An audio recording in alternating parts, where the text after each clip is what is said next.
Hello everyone, my name is Coach Schmidt and this is the Project Fit equipment that we'll be using here on the playground at Lincoln Elementary.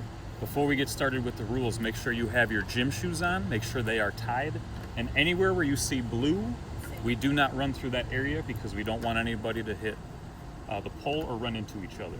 Now the first station our students are demonstrating on, this is the step station. We should be stepping up and down, we are not running or jumping. Now, another thing that we can do with this, we use for Lincoln Ninja Warrior. We can also use this as a balance beam. So when we're doing the balance beam, make sure we make a line and only one person goes at a time.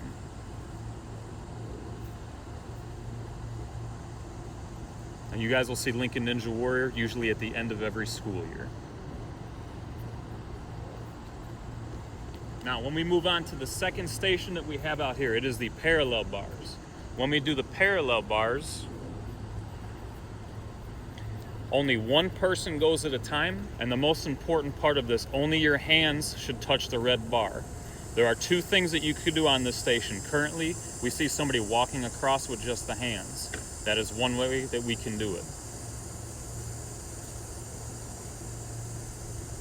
Now, if you can't walk across with your hands, we'll probably see it in a little bit. You just try to go up and move forward a little bit at a time. This will help develop your strength so that hopefully you can walk across sometime later while you're here at Lincoln.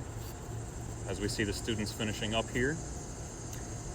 Now, as we move on to our third station, it's also important that we make a line behind the horizontal bars. You guys probably know this as the monkey bars. We make one line and one person goes at a time so that we do not get hurt.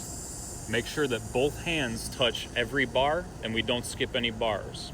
If you are taller, if you see what Jordan is doing right now, he is bent at the knees with his feet up so his feet don't touch the floor. And as you notice, they're doing it safely. One person is going at a time so that nobody gets hurt.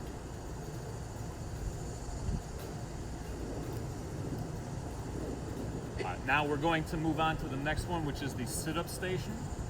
When we do the sit-up station, only one student should be going at a time.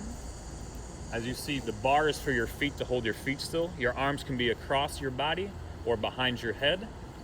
And we're doing sit-ups just like we do in physical education class. If somebody else is waiting in line, only do 10 sit-ups and then get off so that other people can get a turn.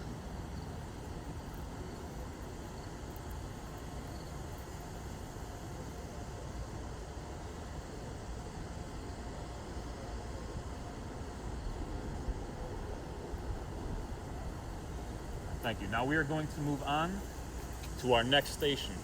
For our third, fourth, and fifth graders that can do it, the bar in the middle is for pull-ups, where you try to get the chin above the bar as many times as you can. Or it's also for flexed arm hang, where you try to see how long you can keep your chin above the bar without it touching. If your chin touches the bar or goes below the bar, your turn is over. Now, other things you can do on here, on the side bars, which are a little bit shorter, those are good for kindergarten, first, and second grade. You can do standing push-ups or standing pull-ups. These are a little bit easier than regular push-ups and pull-ups. This will help develop your upper body strength so that when you get older, you can use the bar in the middle. And as you notice, all the other students, they are waiting nicely for their turn. They are not pushing, they are not shoving, they are not cutting in line so everybody can get a turn. Now, as we move on to our sixth station, this is called the vault. This is a jumping station. Two most important parts of the vault.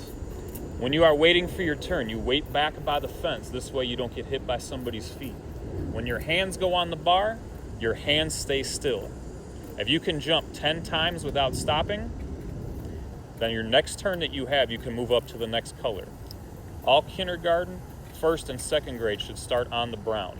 If you're in an older grade, if you would like to start on yellow, you can.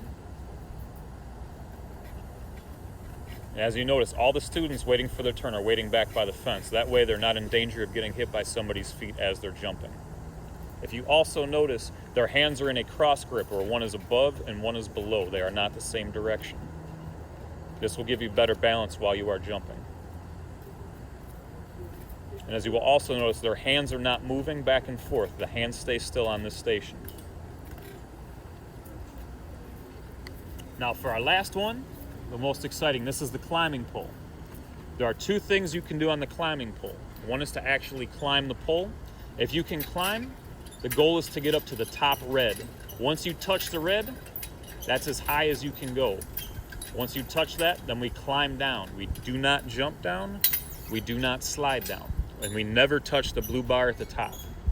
Now, many students cannot climb, and that's okay. Another thing you can try to do is jump up and see how long you can stay without falling down.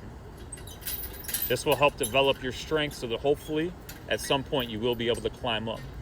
And as you also notice, the students waiting for their turn are waiting back by the fence. So I hope you guys enjoyed the rules so that we can exercise, get stronger, and do it safely. So we hope to see everybody out here at Lincoln Elementary. Flex